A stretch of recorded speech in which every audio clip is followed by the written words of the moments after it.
आज की video twilight series के last part breaking dawn part 2 पे है। अगर आपने ट्वाइलाइट सीरीज की मेरी पहली वीडियोस नहीं देखी तो उनका लिंक ऊपर आई बटन में और डिस्क्रिप्शन में मौजूद है। तो चलें कंटिन्यू करते हैं इस स्टोरी को। बेला कन्वर्ट हो चुकी थी। न्यूबॉर्न होते हुए वो वहाँ मौजूद सब वैम्पायर्स में से सबसे ज्यादा ताकतवर थी। वो रेनेस्मी से मिलना चाहती थी, पर उससे पहले एडवर्ड उसे याद दिलाता है कि उसे सबसे पहले अपनी थर्स्ट पर काबू पाना होगा। वो हंट करने जाते हैं और बेला अपनी न्यू पावर्स देख बहुत एंजॉय करती है। स्पीड और शार्प सेंसेस वो सब महसूस कर सकती थी। वो एक हिरन का शिकार करने लगती है कि एक माउंटेनियर की खुशबू आते ही उस आदमी की तरफ बढ़ती है। एडवर्ड के रोकने और अपने ब्रेथ को होल्ड करने की वजह से वो वहाँ से भाग जाती है। वो फर्स्ट हंट एक माउंटेन लॉयन का करती है और एडवर्ड उसकी एबिलिटीज पे काफी इम्प्रेस होता है। वो बताता है कि कोई एक्सपीरियंस्ड वैम्पायर भी हंट के दौरान अपने आप पर काबू नहीं पाता जिस तरह बेला ने खुद को रोका था।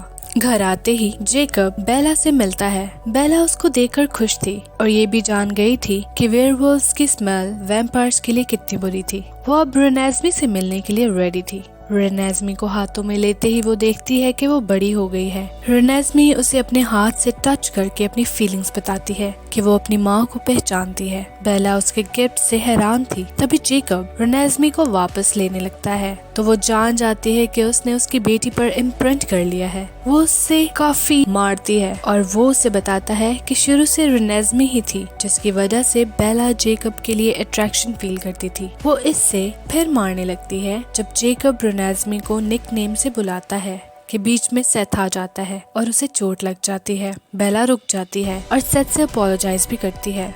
कलन्स बेला को बर्थडे विश करते हैं। कलन्स उसे एक छोटा सा घर गिफ्ट करते हैं। घर में सब चीजें वैसी ही थी जैसे आइल एस्मी पर थी। हर चीज एलिस ने ऑर्गेनाइज की थी। एडवर्ड और बेला एक रोमांटिक नाइट स्पेंड करते हैं। बेला एडवर्ड से पूछती है कि ना तो उसको सांस लेना पड़ता है और ना ही कोई और ह्यूमन नीड, तो वो रुके कैसे। तो एडवर्ड बताता है कि इमेंट और रोजेली को 10 साल लग गए थे इस चीज पर कंट्रोल पाते पाते। वो अगले दिन वापस कलन हाउस जाते हैं। इमेंट बेला को टॉन्ट करता है कि वो इतने जल्दी कैसे आ गए। कलन्स वहाँ से जाने का प्लान करते हैं क्योंकि बेला की मौत का बताते ही कोई बेला को देख लेता, ये वो रिस्क नहीं ले सकते थे और न्यूबॉर्न होने के नाते वो चार्ली को मिलने का रिस्क नहीं ले सकती थी। जेकब भी होने नहीं दे सकता था और वो चार्ली के पास जाता है और बता देता है कि बेला आ गई है। चार्ली की बेयरिंग कैपेसिटी को टेस्ट करने के लिए वो बताता है कि ठीक होने के लिए बेला को थोड़ा चेंज होना पड़ा और फिर चार्ली के सामने वो वेयरवुल्फ में शिफ्ट होता है। जेकब वापस कलन हाउस आता है और बताता है कि उसने उनकी प्रॉब्लम सॉल्व कर दी और उन्हें अब चार्ली से झूठ नहीं बोलना पड़ेगा। चार्ली वहाँ आ रहा था और सब बेला को ह्यूमंस की तरह हरकतें करना सिखाते हैं। चार्ली उसे मिलते ही उसमें चेंज फील करता है, लेकिन वो इस बात से खुश था कि उसकी बेटी बिल्कुल ठीक थी। एडवर्ड रेनेस्मी से भी मिलवाता है और चार्ली उसकी बेला से मिलती आंखें देखकर ही जान जाता है कि वो उन दोनों की बेटी है, लेकिन कुछ पूछता नहीं क्योंकि उसके लिए जितना जानना जरूरी था वो जान चुका था। बेला भी चार्ली से यूनाइट होकर खुश थी कि वो अपने बाप को मारे बगैर उससे मिल सकी। चार्ली के जाने के बाद बेला इमेंट के टॉन्ट से तंग आ चुकी थी। वो इमेंट को चैलेंज करती है। वो इमेंट से आर्म रेसलिंग करती है और न्यूबॉर्न थी तो स्ट्रॉन्गेस्ट थी, इसलिए इमेंट को इजीली हरा देती है। दूसरी तरफ वो रेनेस्मी की बढ़ती हुई ग्रोथ की वजह से बहुत परेशान थे। वो नहीं जानते थे कि उसका फ्यूचर क्या होगा और वो कब तक जिंदा रहेगी। बेला और जेकब रेनेस्मी के साथ स्नोफील्ड में खेल रहे थे जब दूर से इरीना उन्हें देखती है। उसे रेनेस्मी को देखते ही गलत फहमी होती है और वो वहाँ से चली जाती है। बेला जब घर आके सबको ये बताती है तो उन्हें लगता है कि शायद जेकब को वेयरवुल्फ के रूप में देखकर वो वहाँ से चले गई। इरीना इटली जाकर वॉल्ट्यूरी को ये क्राइम रिपोर्ट करती है कि कलन्स ने एक इमोर्टल चाइल्ड बनाया है। तभी दूसरी तरफ एलिस को फ्यूचर विजन आती है कि वॉल्ट्यूरी उनको मारने आ रहे हैं। इरीना भी उनके साथ है।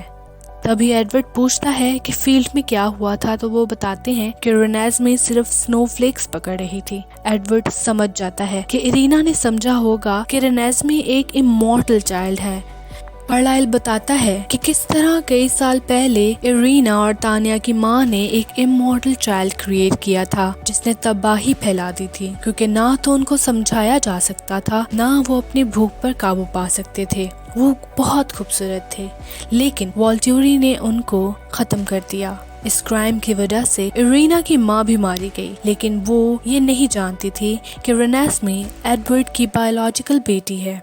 वो वॉल्ट्यूरी से लड़ना नहीं चाहते थे, बस उन्हें कुछ देर के लिए रोकना चाहते थे ताकि वो उनकी बात सुन सकें। इस काम के लिए उन्हें विटनेसेस इकट्ठे करने थे। तभी सैम कार्लाइल को एलिस का मैसेज पहुंचाता है, जो कि बेला के एक नॉवल के एक पेज को फाड़कर उस पर लिखा गया था कि वो विटनेसेस को इकट्ठा करें और जब ग्राउंड पे स्नो स्टिक करेगी तभी वो आएंगे।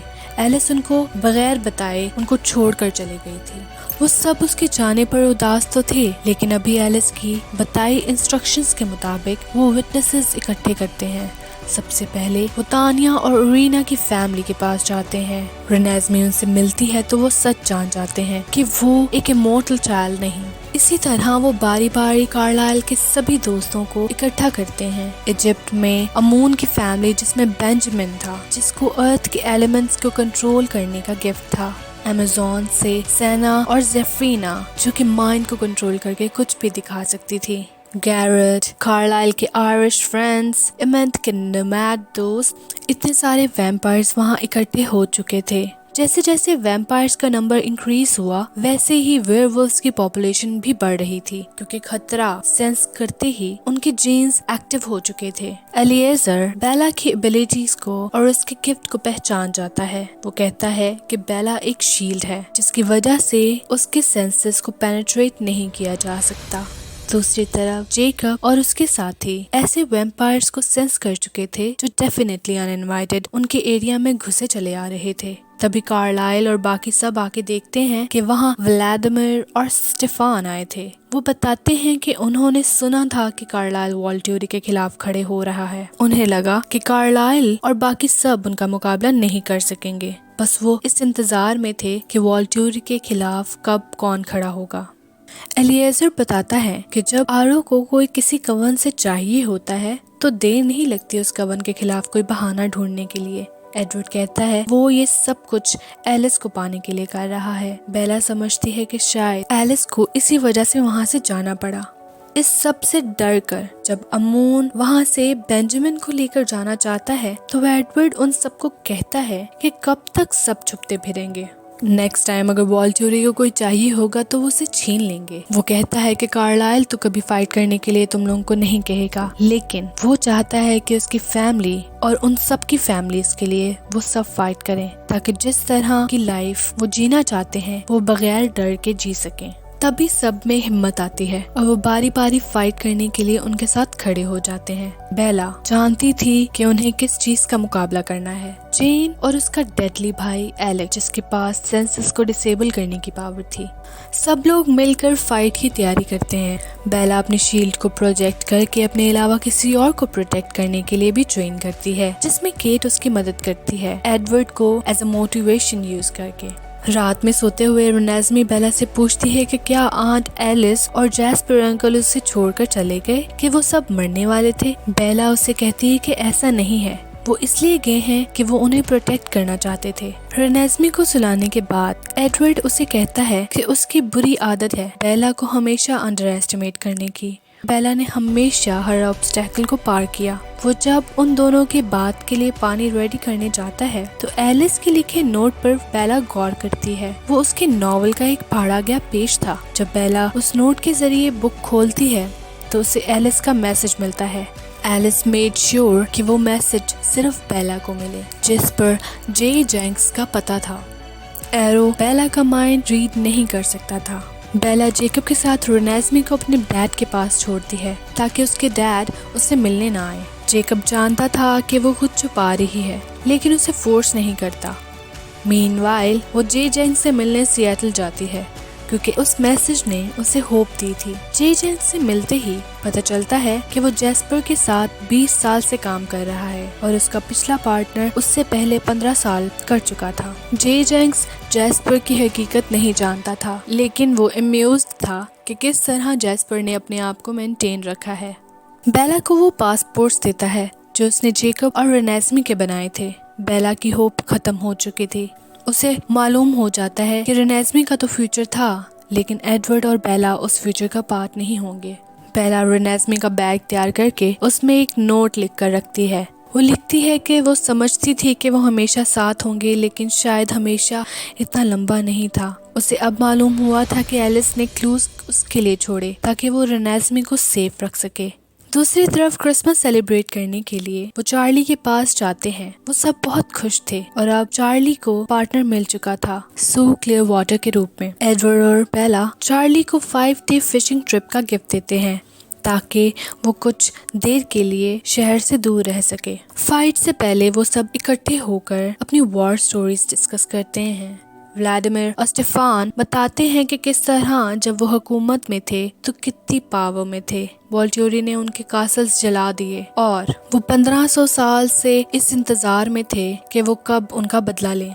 एडवर्ड कार्लाइल से कहता है कि सब कितनी मुश्किल में पड़ गए जस्ट बिकॉज उसे एक ह्यूमन से प्यार हो गया था। कार्लाइल उसे कहता है कि वो खुशी डिजर्व करता है और उन सब के पास कोई ना कोई लड़ने का रीजन जरूर है। एडवर्ड कार्लाइल को इस एक्स्ट्रा ऑर्डिनरी लाइफ के लिए शुक्रिया करता है। दूसरी तरफ बेला रेनेस्मी को अगले दिन के लिए रेडी करती है। अगले दिन वॉल्ट्यूरी सब विटनेसेस के साथ आते हैं ताकि वो देख सकें कि किस तरह उन्होंने जस्टिस सर्व किया। रीना अपनी फैमिली को देखकर शॉक थी। कार्लाइल आगे आगे सबको बताता है कि रेनेस्मी एक इमोर्टल चाइल्ड नहीं और ये सब विटनेसेस उसको अटेस्ट करेंगे। एरो एडवर्ड को आगे बुलाकर उसको छूते ही ये जान जाता है वो रेनेस्मी से मिलना चाहता है और रेनेस्मी उसे अपने गिफ्ट के जरिए सब बताती है। एरो तब वहाँ मौजूद सबको बताता है कि किस तरह वो एक हाफ मोर्टल और हाफ इमोर्टल है। काइस इन्फॉर्मर को आगे बुलाता है। इरीना कहती है कि वो श्योर नहीं है कि वो यही बच्ची है या नहीं क्योंकि वो बड़ी हो चुकी है।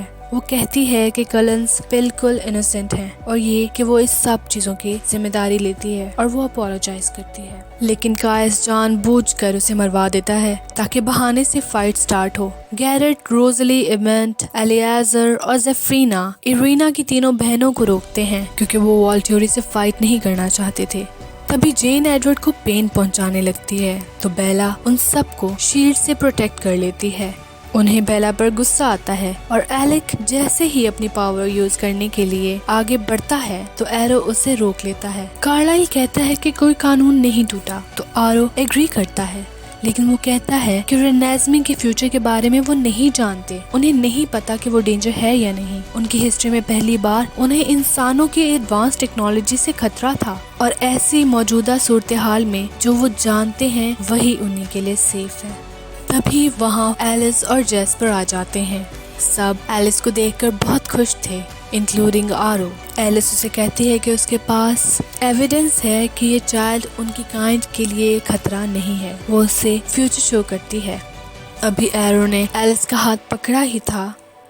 एलिस कहती है कि वो बेशक सब देख ले लेकिन वो अपना डिसीजन चेंज नहीं करेगा। अपनी फैमिली को फाइट का इशारा करती है। बेला जेकब और रेनेस्मी को वहाँ से भाग जाने का कहती है।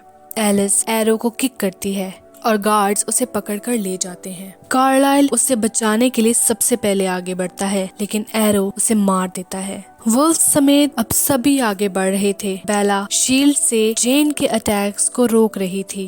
एलेक बेला पर अटैक करता है। तभी जैस्पर को 2 गार्ड्स और जेन पकड़कर मार देते हैं तो इमेंट एलेक को काबू करते ही उसे खत्म कर देता है। एलिस गार्ड के हाथों से छूट जाती है। अगली डेथ सेथ की होती है और उसके साथ ही सब वुल्फ्स उसकी पेन को महसूस करते हैं। वही जेकब हर्ट फील करता है, लेकिन जब ट्रैकर उस पर हमला करने लगता है तो वो उसे मार गिराता है। सबको मुश्किल में देखकर बेंजामिन जमीन में एक दरार डाल देता है। एज़मी को उस दरार में गिरने से बचाने के लिए लिया उसे बचाती है लेकिन खुद उसमें गिर जाती है। एडवर्ड भी डिमिट्री के हाथों उसमें गिरने लगा था लेकिन वो बच जाता है। वो डिमिट्री को मार देता है। वहीं एलिस को बेला शील्ड से प्रोटेक्ट करती है और एलिस और सैम मिलकर जेन को मार देते हैं। एरो अब डर चुका था। गैरेट तानिया काइस को उसकी बहन को मारने की सजा देते हैं और उधेड़ देते हैं। वहीं दूसरी तरफ व्लादिमीर और स्टेफान मार्कस को भी मार देते हैं। एडवर्ड और बेला मिलकर एरो को डिकैपिटेट करते हैं और उस तरह एरो अपनी मौत देखता है। फाइनली वो एलिस का हाथ छोड़ चुका था, क्योंकि अब तक जो हुआ था वो एलिस की फ्यूचर विजन थी, जिसने उसे दिखा दिया था कि अगर वो उन्हें फाइट करेंगे तो जीतेंगे नहीं बल्कि मौत की घाट उतार दिए जाएंगे। एरो मुकम्मल तौर पर घबरा गया था एलिस की फ्यूचर विजन देखकर। काइस फिर भी कोई बहाना ढूंढता है कि किसी तरह फाइट हो। वो कहता है कि बच्चा अभी भी खतरा है। एडवर्ड कहता है कि अगर वो जान लें कि वो खतरा नहीं तो क्या वो सुकून से रह सकेंगे। काइस कहता है बिल्कुल ऐसा ही है, पर इस चीज को वो जान नहीं सकते कि तभी एलिस अपने विटनेसेस को सामने लाती है। टिकोना ट्राइब से नेहुल, जो आधा वैम्पायर और आधा इंसान था, वो 150 इयर्स का था। वो बताता है कि किस तरह उसकी माँ उसे जन्म देते ही मर गई और उसकी आंट ने उसे पाला, जिसको नेहुल ने इमॉर्टल बना दिया। वो 7 साल में अपनी फुल मैच्योरिटी हासिल कर चुका था और तब से चेंज ना हुआ था। एडवर्ड और बेला को ये सब जानकर रेनेज़मी को लेकर खुशी होती है। नेहुल ब्लड और ह्यूमन फूड दोनों पर सरवाइव कर सकता था। काइस फिर से वुल्व्स को खत्म करने का बहाना बनाता है, लेकिन एरो उस बार उसे रोक देता है और कहता है कि कोई खतरा नहीं और ये कि वो आज नहीं लड़ेंगे। वो सब वहाँ से चले जाते हैं और एरो एलिस और बेला को देखकर उनको हासिल करने की ख्वाहिश को रोक नहीं सकता। व्लादिमीर और स्टेफान उन्हें फाइट करना चाहते थे, लेकिन कार्लाइल उन्हें मना कर देता है। स्टेफान कहता है कि वॉल्ट्यूरी बेशक चले गए, लेकिन जो आज हुआ वो कभी माफ नहीं करेंगे। सब अपनों के साथ खुश थे। जेकब खुश था कि रेनेज़मी एक लंबी उम्र तक उनके साथ है और एडवर्ड खुश था कि जेकब उसके साथ है। जेकब उसे जोक करता है कि क्या वो अब उसे डैड बुलाना शुरू कर दे, जिसको जवाब में एडवर्ड कहता है नो। एलिस की फ्यूचर विजन, जिसमें वो रेनेज़मी को उन सबके साथ खुश देखती है, देखकर एडवर्ड बहुत खुश था। Back in their special place meadow में बेला और एडवर्ड थे। बेला एडवर्ड को अपनी शील्ड को हटाकर अपना माइंड रीड करवाती है। जब से उसने एडवर्ड को पहली बार देखा और अब तक वो सब एडवर्ड को शो करती है। वो बताती है कि इस दुनिया में आज तक किसी ने इतना प्यार नहीं किया जितना वो करती थी। बट एडवर्ड कहता है कि एक एक्सेप्शन वो खुद है और अब उनके पास फॉरएवर था साथ जीने के लिए। Now this was the end of the Twilight series. लेकिन एज प्रॉमिस्ड कि कुछ सवाल जो आपके माइंड में आए होंगे उनके एक्सप्लेनेशन मैं दूंगी, तो इस वीडियो के लंबे होने की वजह से वो एक्सप्लेनेशंस मैं इस पार्ट में नहीं डाल सकती, लेकिन उन एक्सप्लेनेशंस को मैंने सेपरेट वीडियो में कंपाइल किया है। आप वो वीडियो ज़रूर देखें। तो इस वीडियो को लाइक, शेयर और कमेंट करें और चैनल को सब्सक्राइब करें ताकि आने वाली वीडियोस भी आप देख सकें।